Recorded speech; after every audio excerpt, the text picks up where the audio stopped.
centralizado em um imenso rio, os primórdios do povo hebreu e o berço de Israel. De 70 pessoas que entraram nesse império, originaram-se 12 tribos de Israel. Seja bem-vindo, seja bem-vinda. Esse é o canal História e Cultura Bíblica.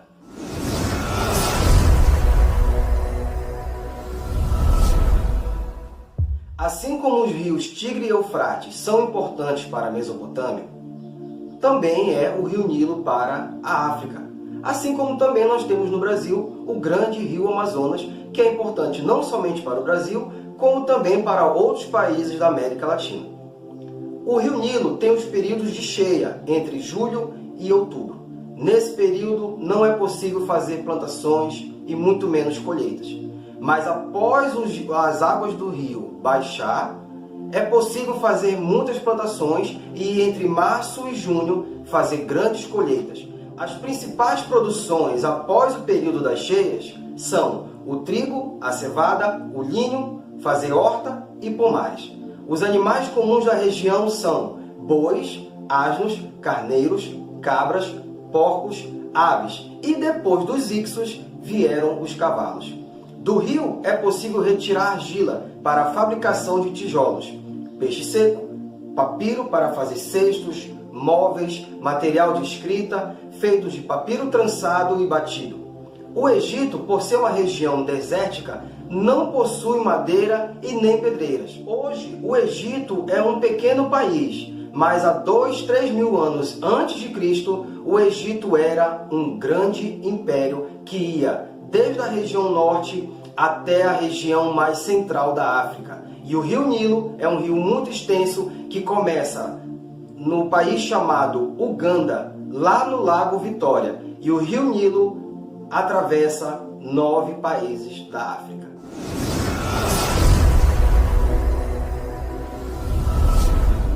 Hoje, o que é apenas um pequeno país, no passado já foi um grande império. A região norte do Egito dominou a região sul. E essa unidade política passou aproximadamente 2.700 anos sendo um grande império, até que Alexandre, em 332 a.C., conquistou a região. A Confederação do Norte, conhecida como Baixo Egito, tinha o deus Horus, e a região sul do Egito, conhecida como o Alto Egito, tinha como deus Sete. Após a unificação, vieram os períodos monárquicos, como o dinástico primitivo, o reino antigo, o reino médio, reino novo e a época tardia. Tudo estava voltado, centralizado na pessoa do faraó. Ele era o líder governamental e também o líder espiritual. Os impostos, os trabalhos forçados, o trabalho dos camponeses em trabalho muito cansativo, bem como também a construção de pirâmides, lavoura e a agropecuária. Tudo era comandado pelo faraó.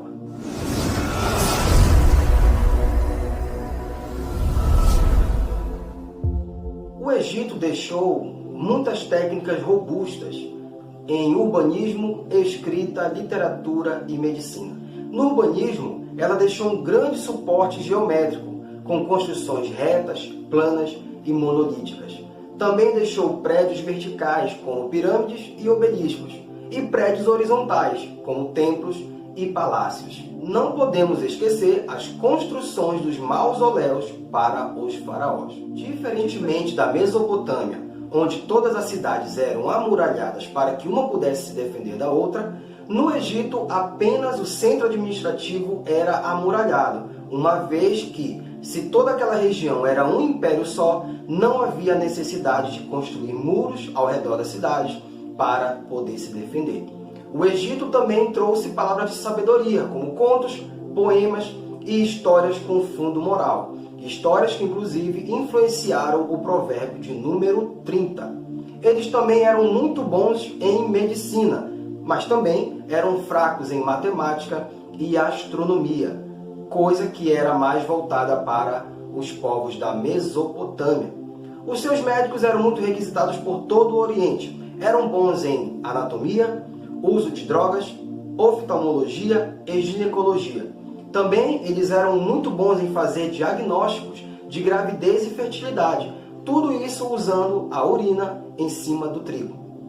O embalsamento era feito retirando os órgãos internos das pessoas.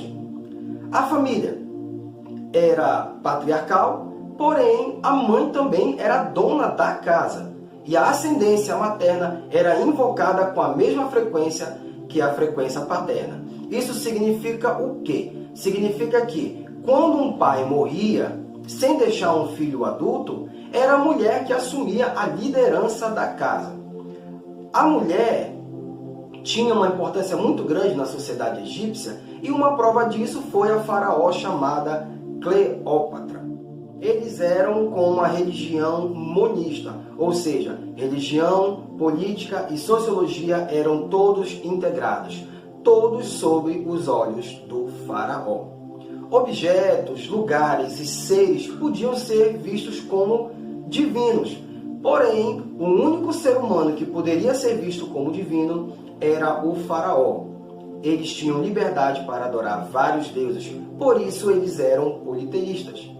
Os deuses se alimentavam, de acordo com a crença do Egito, eles se alimentavam das ofertas sacrificadas. Eram consagradas pelos sacerdotes juntamente ao incenso. Os deuses eram adorados por meio das imagens. E as imagens não necessariamente representavam a aparência dos deuses, mas sim os seus atributos. Quanto mais atributos, mais características eram representadas nessas imagens. No Egito já se tinha uma ideia de tríade divina, ou seja, chegou um momento que era necessário ter um Deus formado por 2 e por 3 pessoas. A tríade divina já era uma realidade no período do Império do Egito. Era necessário que isso acontecesse, pois havia deuses que eles consideravam superiores aos outros, e outros que eles consideravam ser casado com outro deus, e outros que eles consideravam ser filho daquele casal. Então surgiu aquela ideia de tríade, de Deus trino, vamos dizer assim. Um exemplo é o Deus Osíris, Ísis, Horus. Aqui nós temos uma combinação de Osíris, Deus masculino, Ísis, Deus feminino, e Horus, o filho desse casal. Isso era uma forma de tentar compreender um múltiplo divino em apenas uma unidade. E em se tratando de formas de religião, nós vamos abrir um parêntese aqui para falar sobre algumas formas de religião. A primeira delas é a forma de religião mais comum, que é conhecida por todos nós, o politeísmo, que significa você acreditar e adorar em vários deuses. Também tem a forma de religião chamada enoteísmo, que significa adorar apenas um Deus, mas acreditando na existência de vários. Também tem a forma de religião chamada catenoteísmo, que significa adorar um Deus de cada vez. E, finalmente, o monoteísmo, que significa adorar e acreditar em apenas um Deus. E aqui eu vou deixar uma pergunta para você. Que forma de religião os primeiros hebreus que acompanharam Moisés lá no deserto possuíam? Pensa um pouquinho que daqui a pouco nós vamos ter a resposta.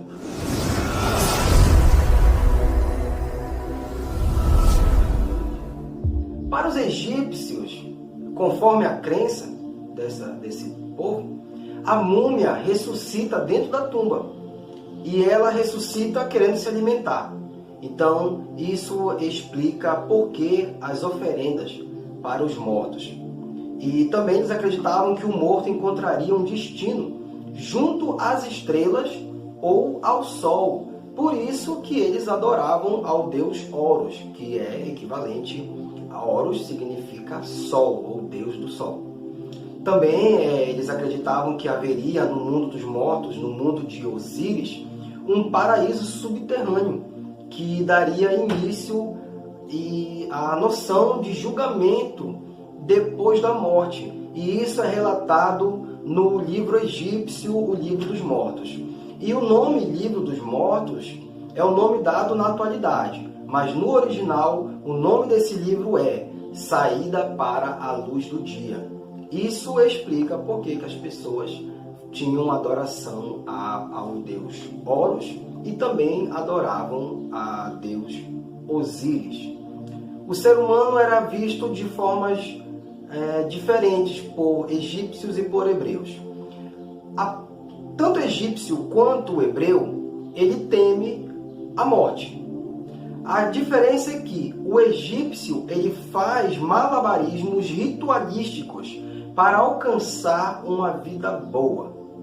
Já o hebreu, ele não adora o sepulcro, ele não espera mais nada do morto. Por isso que religiões, principalmente pessoas de religião evangélica, quando alguém parte, essas pessoas pedem a Deus que eles abençoe e que Ele conforte os que ainda estão vivos, pois, como herança do povo hebreu, os evangélicos não acreditam que tenha uma forma de consertar alguma coisa ou Deus perdoar algum pecado que a pessoa não teve a oportunidade. E então o povo cristão, no caso os evangélicos, consideram que após a morte nada mais resta. O que tinha de ser feito de bom foi feito em vida.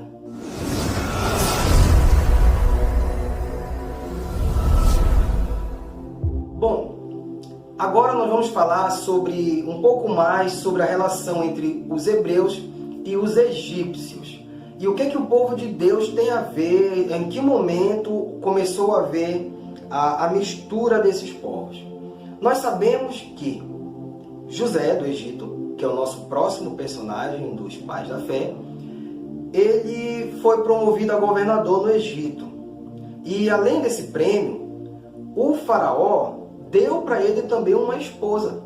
A esposa de José foi um presente do faraó. Então ele casou com essa mulher e teve filhos, 2, o Efraim e o Manassés. Então a partir desse momento, o povo hebreu começou a ter uma mistura com o povo egípcio.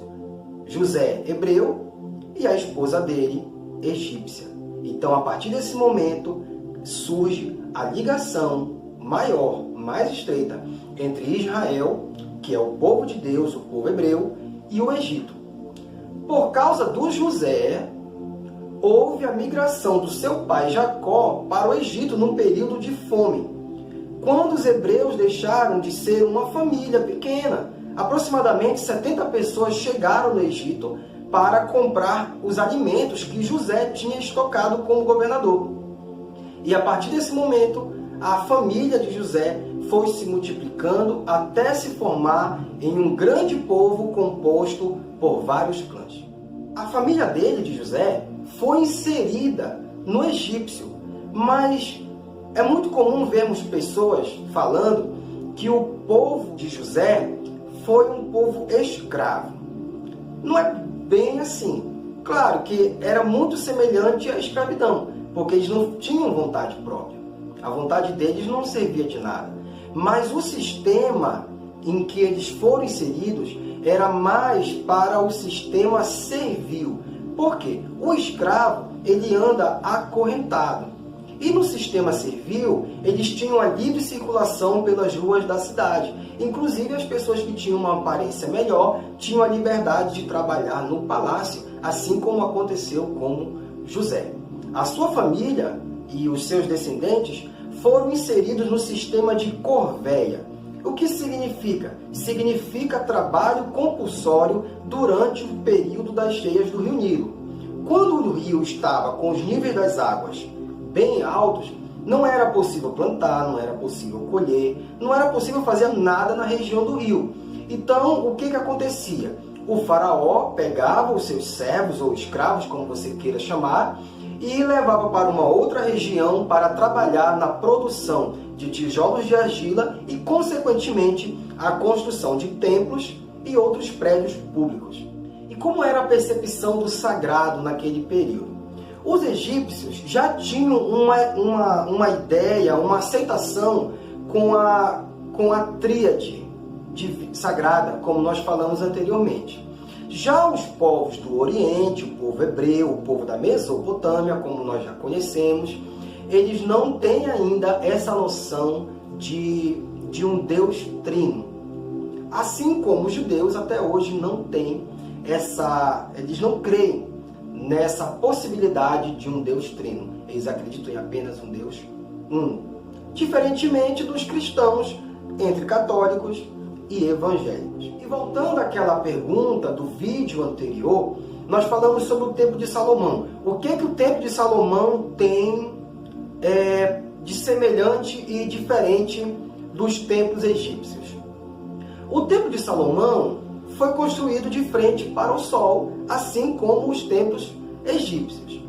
Para quem não sabe, Salomão foi um rei de Israel e ele casou-se com uma egípcia. E essa egípcia era filha de um faraó. Então ele casou com essa mulher por questões diplomáticas, por questões de comércio, por questões de empreendedorismo, poder, enfim. Esse templo era de frente para o sol, assim como os templos egípcios. E vale lembrar que na Mesopotâmia, os templos, as construções também eram de frente para o sol. E qual é a semelhança do Templo de Salomão para um templo egípcio? É que ambos têm neles um espaço chamado Santo dos Santos. Isso mesmo, o Santo dos Santos, aquele lá do tabernáculo, também existia no Templo de Salomão e também já era uma realidade nos templos egípcios. O templo egípcio tinha a estátua adorada, cuidada, alimentada, venerada. No templo hebreu tinha duas estátuas também gigantes, mas essas estátuas eram de querubins que serviam para simbolizar a presença divina. E também nesse mesmo Santo dos Santos estava a Arca da Aliança. No Egito, o serviço dentro do templo era um serviço diário, enquanto no Santo dos Santos acontecia apenas uma vez ao ano, no dia da expiação. E qual é a semelhança nessa separação dos espaços? A divindade era sagrada, ela era inacessível à pessoa comum, tanto no templo egípcio quanto no templo de Salomão. Porém, apenas os sacerdotes tinham acesso em ambos os templos ao Santo dos Santos. E aquela pergunta que nós fizemos sobre os hebreus, você já sabe responder? Que forma de religião os hebreus possuíam? Bom, se você respondeu que os hebreus eram monoteístas, você errou. Os hebreus não eram monoteístas. Os hebreus eram enoteístas, porque eles adoravam um Deus e também reconheciam a existência de outros. Isso é muito fácil de nós provarmos na Bíblia. É só nós termos a lembrança de quando Moisés desceu do monte, desceu da montanha com os 10 mandamentos. E quando ele desceu, ele se deparou com uma situação muito desagradável. As pessoas tinham feito uma imagem e estavam adorando aquela imagem. Então isso prova que o povo hebreu, pelo menos nesse momento, ainda não era um povo monoteísta, e sim um povo enoteísta. E eu quero agradecer você que está nos acompanhando. Muito obrigado, eu espero que você tenha gostado e que você continue nos ajudando a compartilhar esse canal, curtir, falar para os seus amigos. E no próximo vídeo nós vamos falar sobre um próximo pai na fé, José. Esse mesmo que nós acabamos de mencionar há pouco, José do Egito, que nós acabamos de explicar um pouco. E outra coisa, você sabia que José tem algumas coisas semelhantes a Jesus Cristo? Você sabia também que José foi um prenúncio de Cristo?